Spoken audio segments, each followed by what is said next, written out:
Assalamualaikum warahmatullahi wabarakatuh. Balik lagi dengan gue Irman dan selamat datang kembali di Chemistry, cerita mistis para pendaki. Di kesempatan kali ini, seperti biasa, gue akan kembali menceritakan sebuah kisah mistis dari kalian-kalian yang sudah menceritakannya ke email. Dan kali ini ada sebuah kisah nyata dari Bang Dani saat melakukan pendakian ke Gunung Semeru, tepatnya di tahun 2008 silam. Sebuah petualangan yang diwarnai kisah asmara yang pelik, cinta segitiga, namun juga dibalut dengan kejadian mistis selama perjalanan. Jadi, seperti apa keseruannya? Silahkan menikmati jalan ceritanya. Tapi sebelum kita masuk ke ceritanya, jangan lupa like, comment, and share video ini. Dan buat yang belum bergabung, kalian bisa klik tombol subscribe. Nyalain juga lonceng pemberitahuannya, supaya kalian gak ketinggalan cerita-cerita selanjutnya.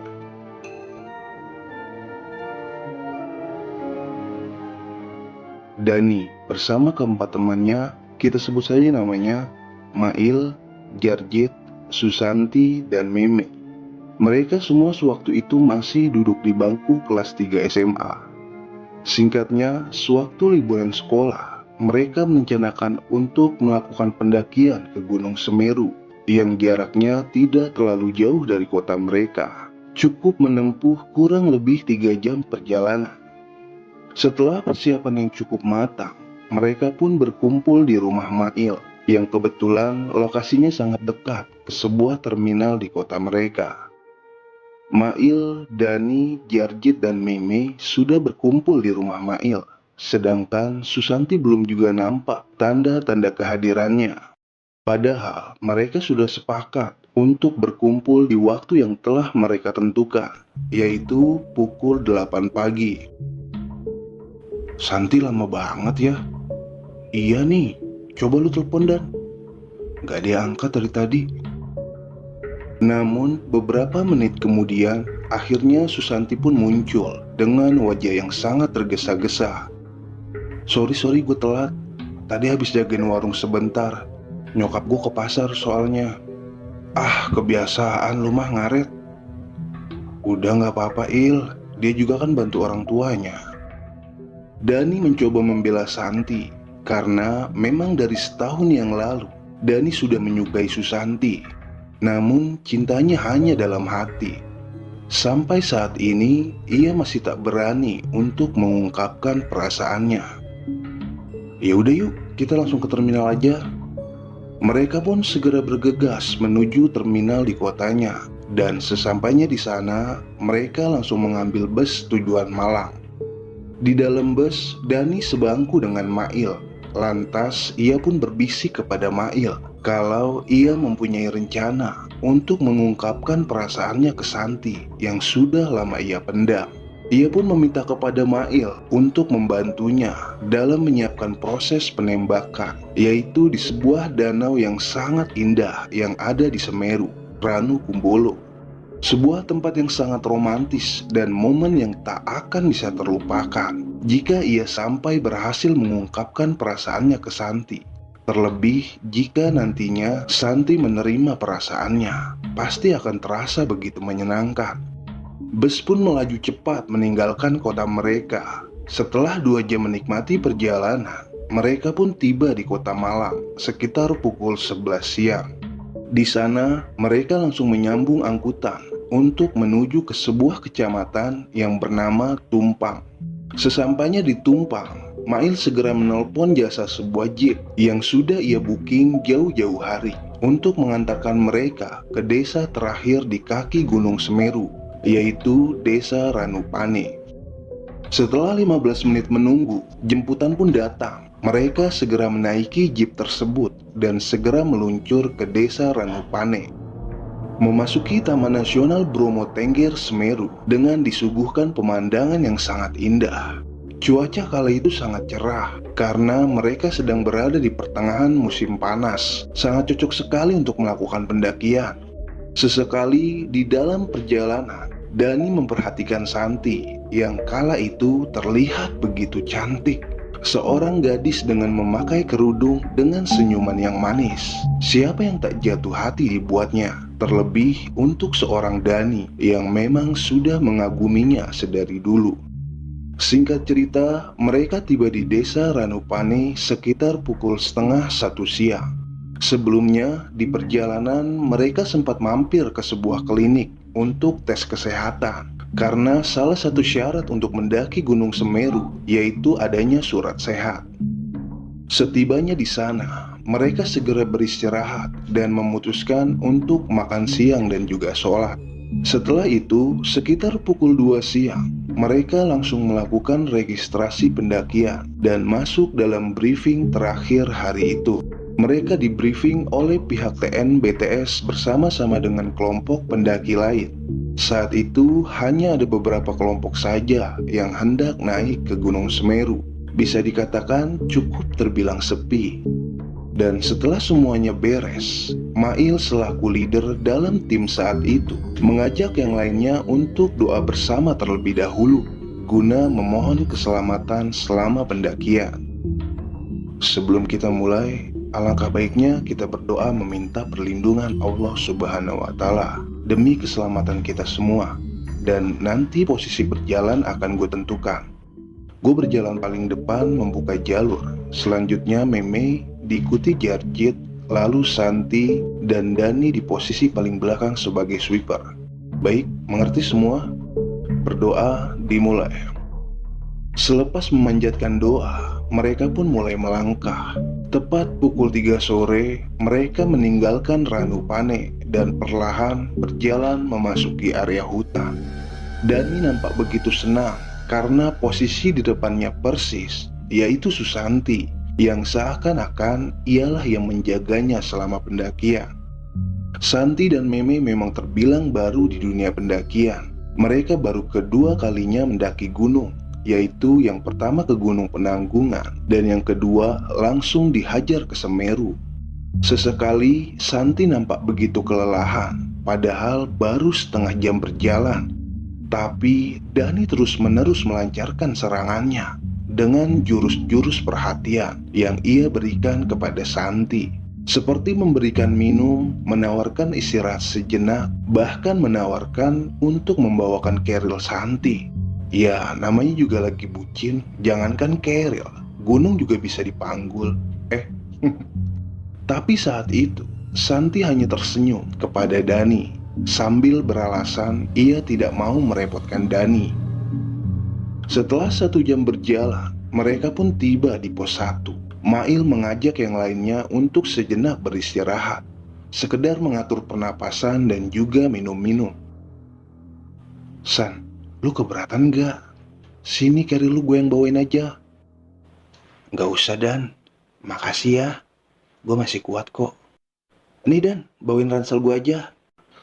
Lu kan ada Jarjit tuh. Haha, dasar lu. Ya udah yuk, udah 10 menit nih, kita lanjut lagi jalan.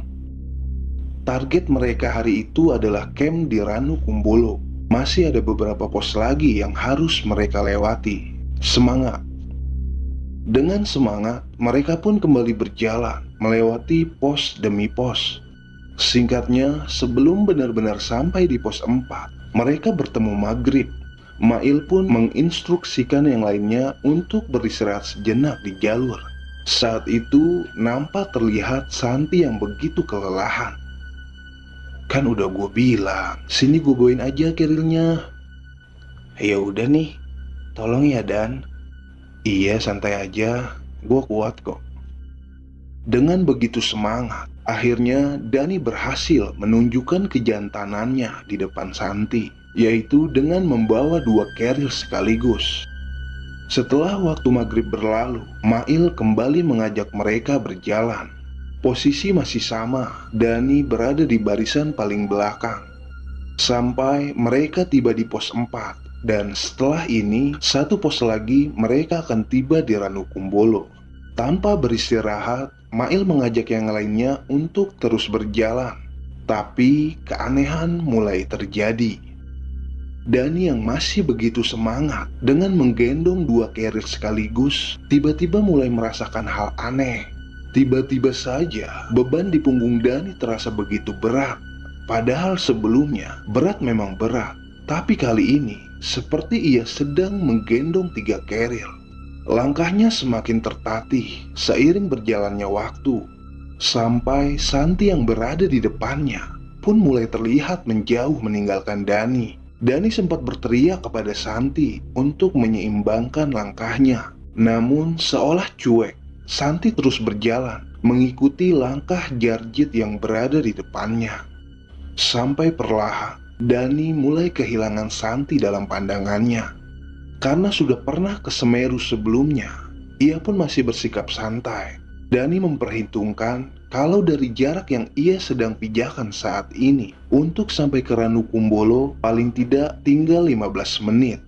Akhirnya ia pun memutuskan untuk memberhentikan sejenak langkahnya dan segera membenarkan posisi kerilnya. Mungkin ada yang salah dalam penempatan posisi. Seketika ketika ia sedang membetulkan posisi kerilnya, tiba-tiba ada Santi di belakangnya yang perlahan menghampirinya. Loh, Santi kok di belakang? Bukannya tadi udah di depan ya? Namun Santi hanya terdiam, tapi sambil tersenyum ke arah Dani. Dani yang memang tidak begitu menghiraukan, kemudian mengajak Santi untuk kembali berjalan menuju Ranukumbolo. Mereka pun berjalan beriringan, sambil perasaan Dani yang mulai deg-degan, karena ia hanya berdua dengan Santi dan sedekat ini. Pikirannya mulai tak karuan. Apa gue ngomong sekarang aja ya? Atau nanti ajalah dirakung? Dalam hatinya Dani terus berkata-kata. Sampai akhirnya mereka pun tiba di Ranukumbolo tepat pukul 7 malam. Di sana sudah terlihat Mail dan yang lainnya yang sudah menunggu kehadiran Dani. Lama banget sih lu, Dan? Iya sorry bro, tadi gua habis benerin keril dulu di jalan. Taunya Santi ketinggalan di belakang. Gimana sih lu pada? Hah? Ketinggalan? Ngomong apaan sih lu, Dan? Iya, tuh dia bareng gua akhirnya. Mana? Orang Santi lagi ke toilet tuh. Nah, itu dia baru keluar. Hah? Terus yang di belakang gue siapa? Ketika Dani menoleh ke arah belakang, Santi yang berjalan bersamanya tadi sudah tidak ada. Loh, tadi dia sama gue, Il. Serius? Halo lu. Yaudah cepet keluarin tenda, udah dingin nih. Dani yang masih nampak kebingungan sambil mengeluarkan tenda pun masih melihat-lihat keadaan sekitar. Perlahan Santi yang dari toilet di Ranukumbolo mendekat ke arahnya. San, tadi elu kan yang di belakang? Belum sempat Santi membalas pertanyaan Dani, Mail sudah memotong pembicaraannya sambil menginstruksikan untuk segera membangun tenda. Singkat cerita, tenda pun berdiri. Mereka memakai 2 tenda. Dani, Mail, dan Jarjit 1 tenda, sedangkan tenda satunya diisi oleh Santi dan Meme. Setelah membuka tenda, dilanjutkan oleh memasak untuk makan malam. Meme dan Santi memulai tugasnya. Sementara Dani kembali membisik ke Mail untuk proses mengungkapkan perasaannya kepada Santi. Ia tak menghiraukan kejadian yang barusan ia alami. Hasrat untuk mengungkapkan perasaannya jauh lebih besar daripada hal-hal yang lainnya. Malam itu cuaca sangat cerah. Bintang-bintang mulai bertaburan di langit malam Ranukumbolo. Momen yang sangat tepat bagi Dani untuk mengungkapkan isi hatinya. Setelah masakan siap, mereka pun mulai menyantapnya. Mereka makan dengan lahapnya. Dan setelah itu, Mail mulai mengajak Meme dan Jarjit untuk memberikan waktu. Guys, ikut gue yuk sebentar. Kemana, Il? Udah, ikut aja. Dani sama Santi di sini dulu aja ya. Loh, kok gitu? Bentaran aja kok, ya. Dani tersenyum lepas karena Mail telah berhasil menjalankan tugasnya. Selanjutnya, dialah yang akan melancarkan misi utamanya. San, gue pengen ngomong sama lu deh. Ngomong apa, Dan? Sebenarnya ini udah lama sih gue simpan, karena gue gak berani buat ngomongnya. Apa sih, Dan? Oh iya, gue juga sebenarnya pengen ngomong tahu sama lu. Oh ya? Ya udah lu duluan aja deh yang ngomong. Ladies first. Iya Dan, gue sebenarnya pengen nanya sama lu. Lo kan teman dekatnya Jarjit ya. Gue yakin lo pasti kenal banget sama dia. Jujur Dan, gue udah lama banget suka sama Jarjit. Tapi gue malu buat ngomongnya. Lo tahu sendiri kan, dia itu dingin banget kalau sama cewek. Gue pengen tahu aja, Jarjit udah punya pacar belum sih? Terus kira-kira dia mau gak ya sama gue? Sontak Dani pun hanya terdiam mendengar perkataan dari Santi. Ia pun lantas mengurungkan niatnya untuk mengungkapkan isi hatinya. Hei Dan, kok lu diam aja sih? Gimana menurut lu? Jadi suka juga sama gua? Ah iya, suka kok dia sama lu. Coba aja tembak San. Ah ngaco lu, masa cewek yang nembak? Gengsi lah. Tadi lu mau ngomong apa Dan? Apa ya? Lupa gue San. Nanti aja deh gue inget-inget dulu ya. Dih gak jelas lu mah. Semenjak itu, semangat Dani yang tadinya membara, kini berubah drastis menjadi duka. Cinta yang selama setahun ini ia pendam, akhirnya kembali harus ia kubur dalam-dalam.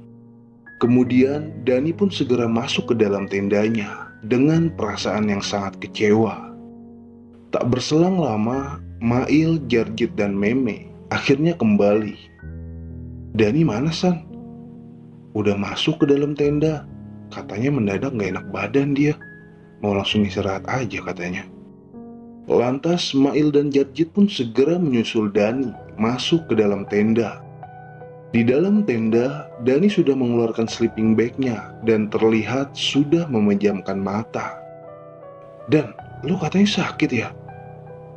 Gak apa-apa Il, gue pengen istirahat aja. Oh yaudah deh kalau gak apa-apa. Malam itu menjadi kelabu bagi Dani. Harapan yang begitu indah kini hanya sisa kekecewaan yang mendalam. Santi dan Memei pun masuk ke dalam tendanya. Malam itu mereka beristirahat dengan lelap, tapi tidak untuk Dani. Walaupun matanya terpejam, tapi hati dan pikirannya terasa kacau. Ia tak dapat tertidur, tidak seperti yang lainnya. Sampai saat jam menunjukkan tepat pukul 12 malam. Entah terlalu overthinking atau berhalusinasi, tiba-tiba Dani mendengar suara bisikan seorang wanita yang mengatakan hai kepada dirinya. Awalnya ia tidak menghiraukan suara bisikan tersebut. Namun bisikan itu terdengar lagi, bahkan lebih jelas di telinganya. Hai. Sontak ia pun segera membuka mata. Kemudian matanya memperhatikan sekitar tenda. Namun hanya terlihat Mail dan Jarjit saat itu yang tengah tertidur pulas. Karena tak mendapati apapun, ia pun kembali memejamkan mata sambil membaca doa. Sampai akhirnya Dani pun tertidur. Keesokan harinya, pagi begitu cerah. Mentari yang menyambut dari celah-celah bukit di Ranukumbolo memberikan rasa hangat kepada pendaki yang berada di area itu. Dani dan yang lainnya pun segera bangun. Sementara Santi dan Meme sudah bergelut dengan nesting dan kompornya untuk membuat mereka sarapan. Setelah menikmati sarapan dengan indahnya pemandangan di Ranukumbolo, Dani dan kawan-kawan pun segera merapihkan kembali tendanya dan bergegas untuk bergerak ke pos Kalimati, camp terakhir sebelum melaksanakan summit dini hari nanti. Perjalanan dari Ranukumbolo menuju Kalimati tidak ada yang janggal. Mereka sangat menikmati perjalanan itu, tapi tidak dengan Dani. Semenjak kejadian semalam, ia terlihat lebih murung dan hanya berkata seadanya. Singkatnya, mereka tiba di pos Kalimati sekitar pukul 3 sore. Di sana, mereka kembali membuka tenda dan beristirahat mempersiapkan tenaga untuk summit dini hari nanti. Sore telah berganti malam, dingin mulai menusuk. Tepat pukul 1 pagi, mereka telah bersiap-siap untuk memulai summit. Jaket tebal, sarung tangan, headlamp, semua sudah lengkap. Perjalanan menggapai puncak Mahameru telah dimulai. Posisi berjalan masih sama seperti sebelumnya, yaitu Mail, Meme, Jarjit, Santi, dan Dani. Dalam kegelapan, hanya mengandalkan penerangan dari headlamp yang mereka pakai, mereka menembus pekat dan dinginnya malam Gunung Semeru. Dani yang melihat Santi berjalan tepat di depannya pun masih terasa nampak kecewa. Semangatnya telah padam. Ia mulai kehilangan fokus untuk berjalan. Sampai di suatu tempat yang bernama Arcopodo, Mail menginstruksikan untuk teman-temannya agar lebih fokus dalam berjalan, karena perjuangan yang sebenarnya baru akan dimulai. Saat itu, Dani yang memang sudah tak mempunyai semangat, mulai nampak berhalusinasi. Sementara Mail dan yang lainnya terus bergerak, Dani malah terdiam, yang sesekali melihat ke arah sekitar. Dan tiba-tiba, dari kejauhan, ia melihat sosok yang mirip sekali dengan Santi. Padahal ia tahu bahwa Santi berada 10 meter di depannya. Lantas ia pun kembali berjalan, mulai mengejar teman-temannya. Sampai tiba-tiba, sosok itu berada persis di sebelahnya, sambil berkata, Hai. Dani yang kala itu nampak lemah, kemudian mulai kehilangan kesadarannya. Santi, Dani mana? Tadi di belakang. Ayo susul cepat. Mail dan yang lainnya pun panik melihat Dani yang tiba-tiba sudah tidak ada dalam rombongannya. Mereka pun sedikit berjalan turun dan menemui Dani dalam keadaan tergeletak di tanah. Dani, Dan, lu kenapa Dan? Dani sadar Dan. Setelah digoyang-goyangkan badannya, tiba-tiba terlihat senyuman di wajah Dani. Kemudian ia tertawa. Astagfirullahaladzim. Dan lu kenapa Dan? Dani terus-terusan tertawa. Lalu kemudian mulai berkata, Saya menyukai pria ini. Bolehkah dia saya bawa? Kemudian kembali tertawa. Astagfirullahaladzim, dia kesurupan. Mereka pun mulai panik. Mail dan Jarjit mulai membaca-baca doa. Sementara Santi dan Meme hanya berpelukan karena takut melihat keadaan Dani. Saya sudah mengikutinya dari bawah, dan sekarang saatnya saya akan menguasainya. Mail, Jarjit, Meme, dan Santi semakin keras membaca doa-doa. Sambil sesekali Meme dan Santi menangis karena saking takutnya. Tak berselang lama, ada rombongan pendaki yang kala itu baru sampai di Arcopodo. Karena melihat Mail dan kawan-kawan yang nampak histeris, rombongan pendaki itu pun lekas membantunya. Kenapa bang? Ada apa bang? Ini teman saya kesurupan. Beruntungnya salah satu dari rombongan tersebut ada yang mengerti perihal menangani makhluk-makhluk goib. Entah apa yang dilakukannya. Mail dan yang lainnya pun hanya terus berdoa sambil melihat temannya yang seperti sedang diobati oleh salah satu dari rombongan tersebut. Dengan ditandai suara tertawa yang sangat melengking, tiba-tiba Dani tergulai lemas. Alhamdulillah, makhluk yang ada di tubuh teman kalian sudah berhasil saya keluarkan. Saya sarankan untuk kalian menunda atau lebih baik membatalkan perjalanan ke puncak demi keselamatan teman kalian. Kami akan menunggu sampai teman kalian ini sadar dan segeralah bawa turun teman kalian. Nanti saya akan bantu untuk menghubungi pihak base camp agar kalian dijemput di Kalimati. Dengan menggunakan HT, rombongan pendaki tersebut segera menghubungi pihak base camp untuk segera mengirimkan bantuan ke pos Kalimati. Setelah Dani sadar, Mail dan yang lainnya pun segera membawa Dani untuk kembali turun ke camp Kalimati. Sesampainya di Kalimati, waktu menunjukkan pukul 5 pagi. Langit sudah mulai terang. Dani pun segera diistirahatkan di dalam tenda, sambil Mail dan yang lainnya berjaga. Takutnya Dani kembali kerasukan. Waktu terus berjalan, mentari telah menunjukkan wujudnya. Mail selaku leader pun segera menyuruh Jarjit untuk merapikan tenda. Sementara Dani telah terbangun dan kondisinya perlahan membaik. Sekitar pukul 8 pagi, mereka telah bersiap untuk berjalan turun. Singkat cerita, sesampainya di Ranukumbolo, mereka bertemu dengan 2 orang ranger dari pihak TNBTS yang menandakan mereka adalah pakaiannya yang seragam. Bapak yang ditugaskan untuk menjemput pendaki di Kalimati ya? Iya benar, kalian orangnya. Iya pak, ini teman saya. Alhamdulillah sudah membaik. Ya sudah, nanti saja diceritakan kronologi kejadiannya di base camp. Mail, Jarjit, Dani, Santi, dan Meme beserta 2 orang ranger tersebut segera berjalan turun menuju desa Ranupane. Singkat cerita, sesampainya di Ranupane, Dani segera ditanya perihal kronologi ceritanya. Dani pun menjelaskan panjang kali lebar kejadiannya. Kemudian pihak TNBTS memanggil seseorang, anggap saja Kuncen di sana, yang segera menangani Dani. Wah, dia masih mengikuti kamu nih. Dia naksir sama kamu. Sebut Kuncen itu sambil tertawa. Makanya mas, jangan kebanyakan bengong kalau di gunung. Wajahmu juga jangan terlalu ganteng, sampai makhluk halus aja demen sama kamu. Kuncen itu kembali tertawa sambil meledek Dani. Kemudian Kuncen tersebut mulai melakukan ritualnya sambil membasuh air putih yang sudah dibacakan ke wajah dan tubuh Dani. Wes, kamu sudah aman. Ingat, lain kali, pikiran jangan sampai kosong. Emang kenapa sih lu Dan? Lu mikirin apa sih? Gak apa-apa Il, nanti aja gue ceritanya di rumah ya.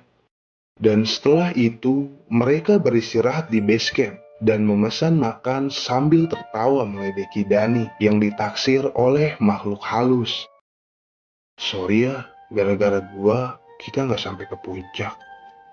Udahlah, gak usah dipikirin. Puncak kan gak bakal kemana. Yang penting keselamatan kita nomor 1. Kembali ke rumah dengan selamat adalah tujuan pendaki yang sejatinya. Sambil menghabiskan makan, mereka kembali bercanda, tertawa, dan pulang kembali ke kota mereka dengan meninggalkan cerita yang saat ini telah kita dengar.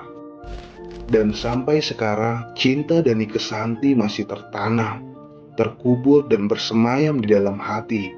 Walaupun Dani telah menikah dengan wanita lain, namun cintanya ke Santi akan abadi, karena Santilah cinta pertamanya.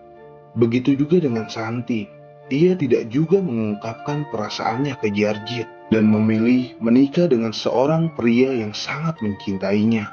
Sementara Jarjit, ia telah hidup bahagia bersama orang yang juga mencintainya, yaitu Meme. Sebagian orang memilih untuk mengungkapkan isi hatinya, sebagian yang lainnya memilih untuk memendamnya, karena cinta tak harus memiliki, dan tak peduli berakhir akan bersama atau tidak. Cukup bangun setiap pagi, kemudian bersyukur bahwa kamu masih memiliki cinta. Gua pamit, sampai jumpa di cerita-cerita selanjutnya. Salam permistisan duniawi, salam lestari.